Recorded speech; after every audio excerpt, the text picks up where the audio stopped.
बहुत बहुत धन्यवाद। हल्का फूल नीचे हल्का कर दो। अब मैं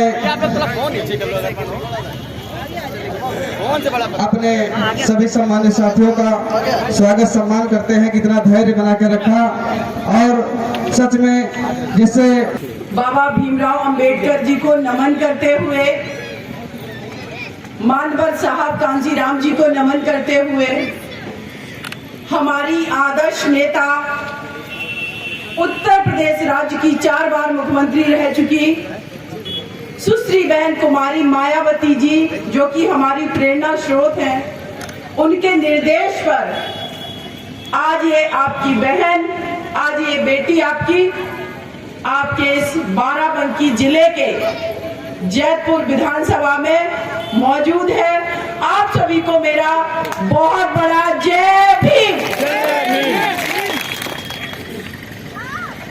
माफी अपने लोगों से मांगने का दिल नहीं करता है, लेट हो गई काफी, लेकिन आप लोगों को मैं देख रही हूँ किस तरीके से हमारी माता बहनें एक्साइटेड है, इंतजार कर रही है, मेरे भाई सभी बैठे हुए हैं, तो आप लोगों का मैं शुक्रिया जरूर अदा करूंगी कि आप लोगों ने मेरा इंतजार किया। उत्तर प्रदेश राज्य की बात करें, हम टाइमली कोशिश करते हैं हर जगह पर समय से पहुंच जाएं, लेकिन अभी जब मैं आ रही थी मैं देख रही हूँ वन वे है, इतने बड़े बड़े ट्रक चल रहे हैं।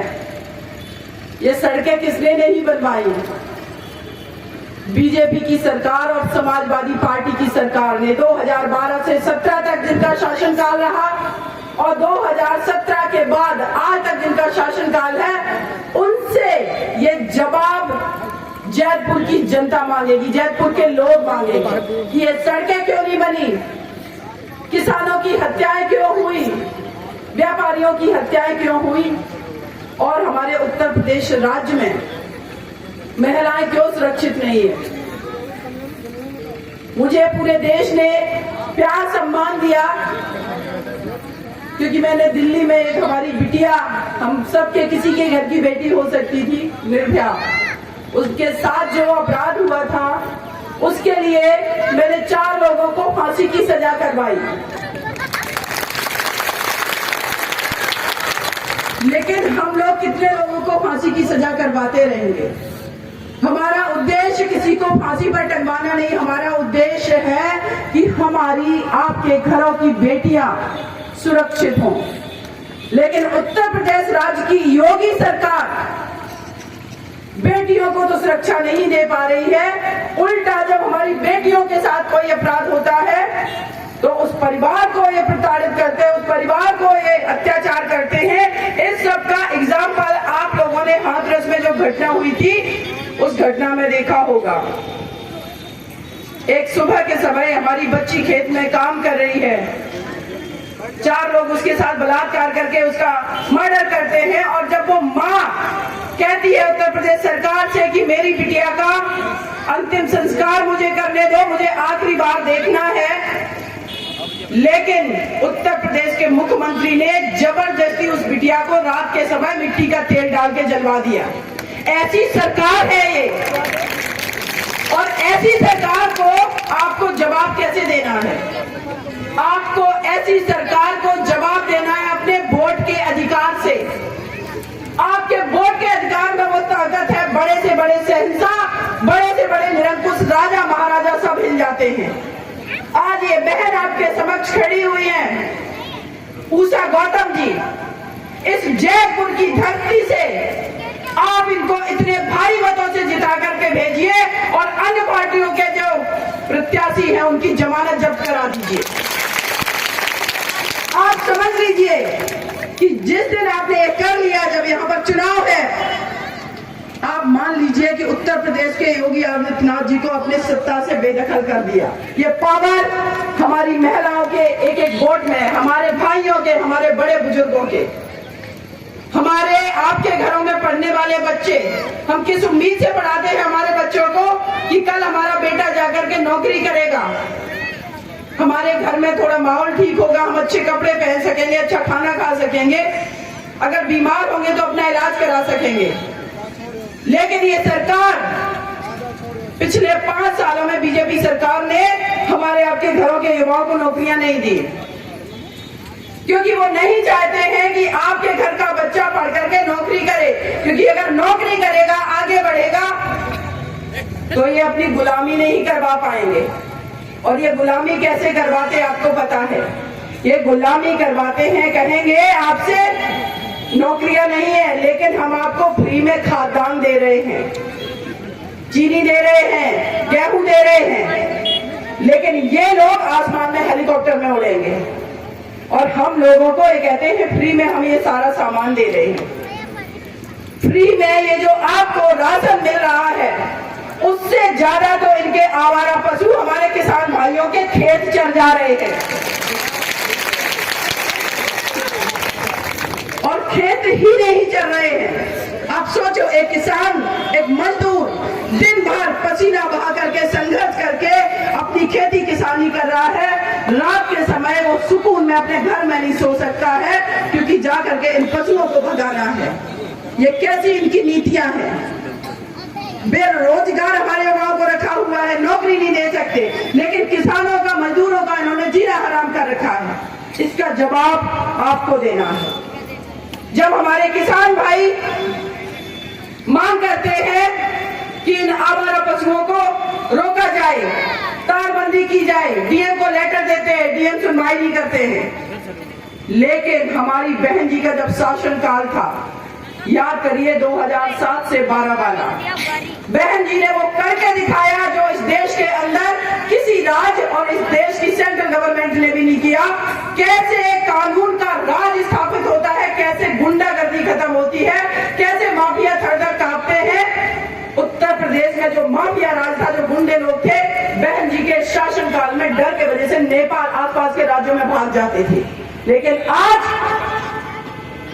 दिन दहाड़े बीजेपी पार्टी का जो कैबिनेट मंत्री है, उनका बेटा हमारे किसान भाइयों पर गाड़ी चढ़ा देता है, लखीमपुर खीरी में कुचल देता है, और उस कैबिनेट मंत्री को हटाया नहीं जाता है, क्योंकि बीजेपी कहती है हम निरंकुश हैं, हम ही सब कुछ है। ये वोटर जो है ना, उत्तर प्रदेश की जनता, ये कुछ नहीं है। लेकिन सच ये है कि आप लोग ही असली ताकत है। अपनी ताकत को पहचानिए और इनको दिखा दीजिए कि आप इनको ऐसे कुचल नहीं सकते। हमारे भाइयों को, आप हमारी बेटियों को रात में मिट्टी का तेल डाल के जला नहीं सकते। हमारे युवा, जो हमारे घर में भाई बेटा है, वो अगर नौकरी मांगता है तो आप पीट नहीं सकते। ये हम सबका मौलिक अधिकार है, जो हमारे बाबा साहब ने संविधान बनाया, उसमें दिया गया कि हर किसी को स्वतंत्रता पूर्वक जीने का अधिकार है। ये सवाल पास कोई जवाब नहीं होते। ये कहते हैं आप लोग दंगों को याद रखना। इनकी पार्टी का विधायक, जिसको इन्होंने टिकट दिया है, संगीत सोम, कहता है हाँ हमने मुजफ्फरनगर और सामनी में दंगे कराए हैं। और समाजवादी पार्टी की सरकार, श्री अखिलेश यादव जी की जब सरकार है, हमारे कितने भाइयों पर दंगे हुए, मर्डर हो गए, माता बहनों के साथ बलात्कार हुए, लेकिन ये रोक नहीं पाए। लेकिन वही बहन जी का जब शासनकाल होता है, उत्तर प्रदेश के अंदर ना तो एक भी जातिगत दंगा हुआ, ना एक भी धार्मिक दंगा हुआ। बहन जी का ऐसा शासनकाल है, तो क्यों ना हम 5वीं बार उत्तर प्रदेश को ऐसी निडर, निर्भीक, सशक्त महिला को सत्ता पर बैठा लें और इन सबको जवाब दें। आप लोग देंगे ना जवाब? आवाज तेज आनी चाहिए, देंगे ना जवाब? ये हुई ना बात। जिस दिन चुनाव वोट खोलेंगे, आप मान के चलिए 100% हमारी बहन जी उत्तर प्रदेश की 5वीं बार मुख्यमंत्री बन रही है। लेकिन उसके लिए आप सब भाइयों को, इस जयपुर की जनता को एकजुट होकर के अपनी प्रत्याशी उषा गौतम जी को विधानसभा विधायक बना करके भेजना होगा। ये आप प्रण कर लीजिए। आप इनको विधायक बना करके भेजेंगे, 5वीं बार हमारी बहन जी मुख्यमंत्री बनेगी, आपके हमारे घर के बेटे को नौकरी मिलेगी, आपके हमारे घर की बेटियां सुरक्षित होंगी, हमारे किसान भाइयों को फसल का सही उचित मूल्य मिलेगा, और जो आवारा पशु सब घूम रहे हैं, इन पशुओं को बीजेपी के कार्यालयों में करेंगे। कहाँ जाएंगे? क्यों इन्होंने खुलवा दिए? वैसे भी बीजेपी ने करप्शन करके इतने ज्यादा अपने कार्यालय, इन्होंने बीजेपी के कार्यालय बनाने के बहुत अच्छे काम किए, आलीशान कार्यालय बनवाए हैं, तो फिर क्या करेंगे? उन कार्यालय का यूज क्या होगा? ये तो सत्ता से बेदखल होने वाले हैं, तो ये आवारा पशु जो है एसी की हवा में बैठेंगे जाकर के। हम लोग यही काम उत्तर प्रदेश की जनता करेगी। बहन जी का जब शासन काल आया, हमारी बहन जी ने, हमारी मुख्यमंत्री ने इस देश के अंदर नहीं बैठाला। ये विडंबना है। हम भगवान में विश्वास करते हैं, मानवता में विश्वास करते हैं, समानता में विश्वास करते हैं, लेकिन वही बेटी जिसके साथ भेदभाव हुआ, जब वो सत्ता में आई, उन्होंने किसी के साथ भेदभाव नहीं किया। चाहे वो हमारे मुस्लिम भाई हो, चाहे वो सामान्य वर्ग के लोग हो, चाहे वो दलित भाई हो, चाहे ओबीसी हो, चाहे महिलाएं हो, हर किसी को उन्होंने अपने कैबिनेट में कैबिनेट मंत्री बनाया, विधायक बनाया, सांसद बनाया। ऐसी है आपकी मुख्यमंत्री, ऐसी है आपकी बिटिया, ऐसी है आपकी बेटी। हम लोग समानता में विश्वास करने वाले लोग हैं, हम लोग मानवता में विश्वास करने वाले लोग हैं। इस उत्तर प्रदेश की जनता को खुशहाल कोई रख सकता है, आप सबको कोई सुरक्षा दे सकता है, आपके बच्चों को फ्री में शिक्षा कोई दे सकता है, आपको फ्री में चिकित्सा की सुविधाएं कोई दे सकता है, आपको सबको यातायात की फ्री सुविधाएं कोई दे सकता है। आप लोगों को पता है रेलवे का प्लेटफॉर्म टिकट 50 रुपए का हो गया। मतलब हमें अपने उत्तर प्रदेश के प्लेटफॉर्म पे 1 घंटा इंतजार करने के लिए 50 रुपए देने होंगे। ये धरती हमारी है, ये नदियां हमारी है, किसान, खेत भाई, हम सब की ये चीजें हैं, नेताओं की नहीं है। आप लोग इन चीजों को पहचानिए। बहुजन समाज पार्टी इस देश की एकमात्र ऐसी पार्टी है जो सब जनहित में काम करने वाली पार्टी है, जो शोषित, पीड़ित, वंचित लोगों के हित में काम करने वाली पार्टी है। क्योंकि इस पार्टी का उद्देश्य भारत का जो संविधान है, वही हमारा दस्तावेज, वही हमारा घोषणा पत्र, वही सब कुछ है। हम संविधान पे चलने वाले लोग हैं, इसीलिए बीजेपी संविधान को खत्म करना चाहती है। तो आप लोगों से मेरा हाथ जोड़ करके अनुरोध है कि दिखा दीजिए जैतपुर की धरती से अपनी बहन उषा गौतम जी को भारी से भारी मतों में जिता करके विधानसभा देंगे, और दिखा दीजिए कि हम लोग मानवतावादी लोग हैं, निरंकुश से निरंकुश सत्ता को हम हिला देते हैं। इसलिए आप लोग भारी से भारी मतों से इनको विजय बना करके विधानसभा भेजें। आपका चुनाव चिन्ह सबको पता है, हाथी। हाथी हमारा चुनाव चिन्ह है। हाथी के सामने वाला बटन दबाना है, और बटन दबाते वक्त जब आप बूथ में जाएं और एंटर करें वोट डालने, तो एक बार अपने घर में बैठे उस बच्चे की पीड़ा को जरूर समझ लीजिए, जो अंतरिक्ष में उड़ना चाहता है, जो पायलट बनना चाहता है, जो इंजीनियर, डॉक्टर बनना चाहता है, जो IAS, PCS बनना चाहता है, लेकिन सरकार की फर्जी खराब नीतियों के कारण नहीं बन पा रहा है। आप ये मत सोचिए कि आपके घर में बैठा बेटा आपका इंटेलिजेंट नहीं है, होशियार नहीं है। आपका बच्चा होशियार है, पढ़ा लिखा है, लेकिन इन सरकार की खराब नीतियों के कारण उसको नौकरी नहीं मिल रही है। इसीलिए अपने उस बच्चे के बारे में सोचिए। जब कोई बेटी घर से बाहर निकलती है, जैसी 5 बजे का समय होता है, माँ बाप 10 बार फोन लगा देते हैं, बेटा कहाँ हो, कितनी देर लगेगी, क्यों नहीं आ रही हो? क्योंकि ये दहशत का माहौल उत्तर प्रदेश राज्य में है। कानपुर में 10वीं मंजिल से एक बिटिया को, संयुक्ता कुशवाहा को रेप करके इनकी पार्टी का सपोर्टर प्रतीक वैश्य 10वीं मंजिल से फेंक देता है उस बिटिया को, और कहता हाँ हमने मारा है, हमने रेप किया, कौन क्या कर लेगा। मनीष गुप्ता गोरखपुर में एक भाई अपने दोस्तों के साथ कमरे में बैठा हुआ, क्या कोई कमरे में किसी को रुकने का अधिकार नहीं है? इनके डिपार्टमेंट के उत्तर प्रदेश प्रशासन के पुलिस वाले जाते हैं अवैध वसूली करने, मना कर देते हैं, कार्ड दिखाने से, ID कार्ड दिखाने मात्र से मना करने पर मार के उस भाई का ये मर्डर करके 5वीं मंजिल से घसीट के लाते हैं। उस बहन की कौन सी गलती थी? ये कहते हैं हमने गुंडा राज खत्म कर दिया। तो इनसे सवाल है, हमारे इनसे सवाल है उत्तर प्रदेश की जनता का कि अगर गुंडा राज तुमने खत्म करके उस मनीष गुप्ता भाई के मर्डर किया। क्या ये लोग गुंडे थे?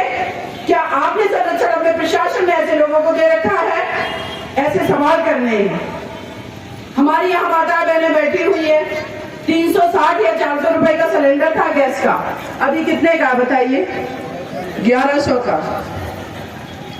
आप लोगों की इनकम नहीं बढ़ी है, लेकिन महंगाई जरूर बढ़ गई है। आपको अधिकार नहीं है अपने बच्चों को अच्छा खिलाने, पहनाने, उड़ाने का, पढ़ाने का।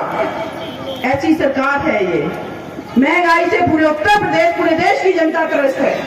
तो इन सारी चीजों को बदलना है, अपने बच्चों का भविष्य उज्जवल करना है। तो 5 बार बहन जी हमारी मुख्यमंत्री बन रही है, यहाँ से उषा गौतम जी को जिता के भेजिए। जय भीम, जय भारत। और आप सभी लोग अपना ख्याल रखिए। मुस्लिमों, सभी समाज के लोगों को इस देश का संविधान देने वाले बाबा साहब भीमराव अम्बेडकर साहब इस समाज में जन्मे हुए सभी संतों का, गुरुओं का मैं अपने तहे दिल से नमन करती हूँ।